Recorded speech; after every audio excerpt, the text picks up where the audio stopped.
Quick reaction Kundan, अभी के जो हालात हैं हेल्थ मिनिस्ट्री क्या बोल रही है? क्या वही समझा जाए जो एक तरीके से गाइडलाइंस उन्होंने दी हैं थोड़ी देर पहले, बल्कि कल गाइडलाइंस जो महाराष्ट्र को दी थी कि देखिए कॉन्टैक्ट ट्रेसिंग करिए, आप लोग ये कोशिश करिए कि किस तरीके से सोशल डिस्टेंसिंग हो, या कुछ और कल की बैठक को लेकर?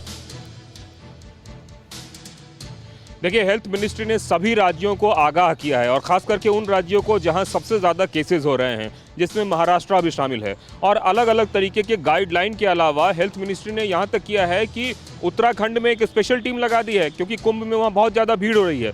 तो हेल्थ मिनिस्ट्री का साफ कहना है कि जिन राज्यों में चुनाव हो रहा है, जिन राज्यों में सोशल डिस्टेंसिंग का पालन नहीं हो रहा है, जिन राज्यों में जो कोविड प्रोटोकॉल है वो नहीं पालन किया जा रहा है, वहाँ केसेस बहुत तेज़ी से बढ़ रहे हैं और इससे निपटने की ज़रूरत है। और वहाँ के राज्य सरकारों को पूरी तरीके से छूट दी हुई है कि आपको जो करना पड़े आप उसके लिए स्वतंत्र हैं, चाहे लॉकडाउन लगाना पड़े या नाइट कर्फ्यू लगाना पड़े या फिर कुछ और करना पड़े। तो हेल्थ मिनिस्ट्री ने एक तरीके से फ्री छूट दी है विथ प्रॉपर गाइडलाइन, जिसमें आप जो बता रहे हैं राज्य भी शामिल हैं। और जहाँ जहाँ जी आप जो बताने में थोड़ा आगे बढ़ूंगा, डॉक्टर श्याम अग्रवाल मेरे साथ हैं।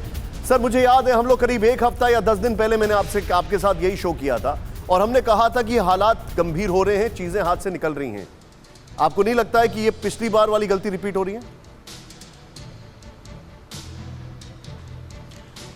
देखिए निशांत, आई थिंक अगर आपको याद होगा जब बच्चों के स्कूल के रिप्रेजेंटेटिव्स आए थे, तब भी हमने एक चेतावनी दी थी कि ये केसेस बढ़ सकते हैं, क्योंकि वायरस के बारे में पूरी तरह से ज्ञान किसी को भी नहीं है। अब जो ये केसेस बढ़ रहे हैं, ये कहा जा रहा है कि लोग ज़्यादा मिल रहे हैं और कोताही हो रही है, लोग जो हैं जो कोविड अप्रोप्रिएट बिहेवियर है उसको नहीं मान पा रहे हैं।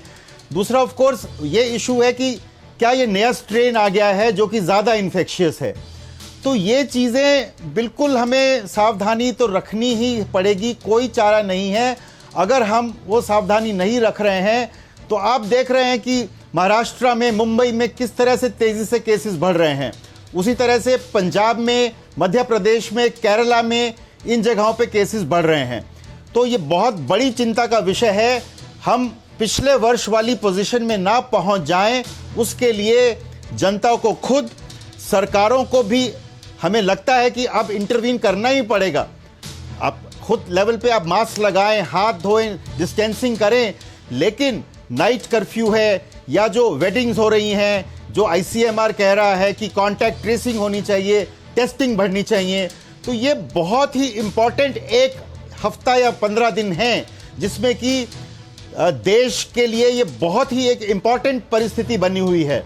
अगर हमारे केसेस बढ़ गए तो फिर एक लॉकडाउन की स्थिति बनने की बात आ जाएगी और वो हमारी इकोनॉमी के लिए एक बहुत ही भयंकर चीज़ होगी।